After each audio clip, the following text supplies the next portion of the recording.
Hello and welcome back to another Bad Movie Reviews review hosted by your favourite Dynamite loving film lover, Ben from Down Under, and I'm reviewing a film that'll actually be on your screens in a couple weeks' time due to it being a Netflix movie.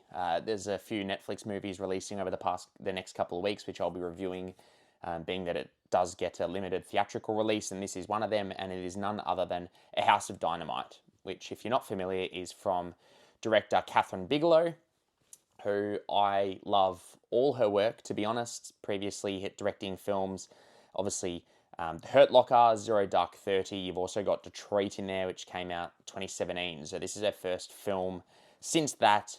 And it's basically, the best way I can put it is it's about a 2 hour long film where a unattributed missile that they can't essentially find out where it came from is launched at the United States, and this is basically them trying to figure out who is responsible, how to respond, and it's all in real time.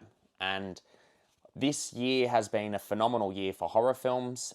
This might be the scariest of them all, being that it almost felt so realistic. But you had a phenomenal cast here. You've got Rebecca Ferguson, who I think is extremely underrated, Jared Harris, Anthony Ramos, Tracy Letts is a real brings his real A game in this film, I feel. But also got Idris Elba. But the film itself is so frenetic and chaotic and horrifying. It is, first of all, I love a political thriller in a sense, but the score that intertwines throughout this film with all the obviously fast-paced dialogue, the high stakes of what's going on, felt so anxiety driven. It really made me feel so uncomfortable the whole runtime, and obviously it runs in real time and through the command center at Washington DC, and it's just a really unsettling film in the best way I can put it. It's edited by Kirk Baxter, who I just want to shout out. The editing in this film is so frenetic and fast paced and intertwines through a few different POVs. And if you're not familiar with Kirk Baxter, he basically edits pretty much all of David Fincher's films. He's edited Curious Case of Benjamin Button, Social Network, Girl with the Dragon Tattoo, Gone Girl, 8 episodes of Mindhunter here. You've got his latest film, The Killer. And the way he's edited this film, along with the dialogue and what's going on, it feels so unsettling. And I believe it's playing for another week or two in cinemas until it releases on Netflix. But I do beg people to go see this in cinema because, first of all, I think Netflix really should, if they're going to produce, and I would love to see them release them in cinemas for a limited season, even, or a full season for that matter, but it's probably unlikely. They obviously want people to subscribe to their model, which is perfectly fine. But I'd love to see a lot of these films. There's obviously House of Dynamite, Frankenstein coming out, Jay Callie, Train Dreams, a few that have been playing at these festival circuit, which are releasing over the next month or so in cinemas for, I think, a 2-week season.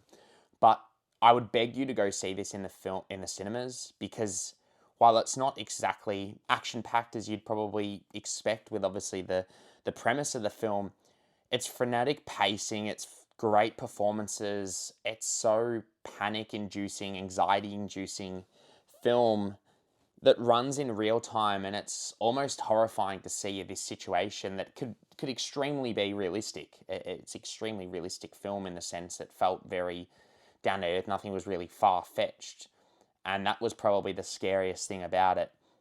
I think Rebecca Ferguson is great in this film as well. She's a real VIP, a highlight in this film, and I feel like she's extremely underrated, to be honest. But overall, Kathryn Bigelow, I mean, she's always made, I guess, films in kind of this subject matter. Obviously, Hurt Locker, Zero Dark 30, Detroit, they're all either war, political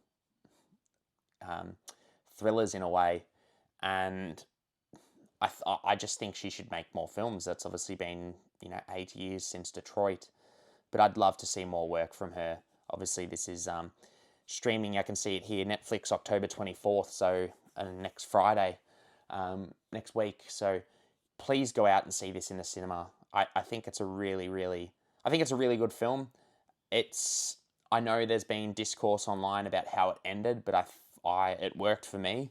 But if you have seen it, comment below, let me know what you think. If you like the review, give it a like, follow us for more, and we'll catch you next time.